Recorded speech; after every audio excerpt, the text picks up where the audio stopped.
this. You've said time and again that at the FDA, the agency you used to run, you trust the scientists will put science first in their priority when it comes to okaying the safety of a vaccine. Is there any scenario where the president could legally override the FDA and greenlight a vaccine? I don't see it, and I don't see a scenario where this can happen and people don't see it, where it's not readily apparent. This isn't like posting new guidelines on CDC's website in the middle of the night.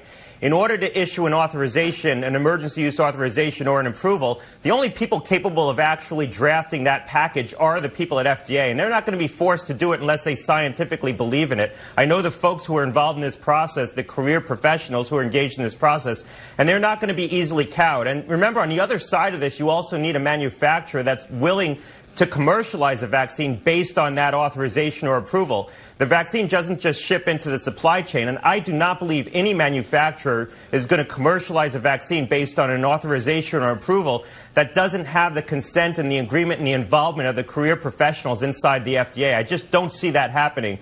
So this isn't something that I think is easily subject to outside influences. The process was designed that way. I mean, Congress set the process up this way because they wanted an objective, impervious process.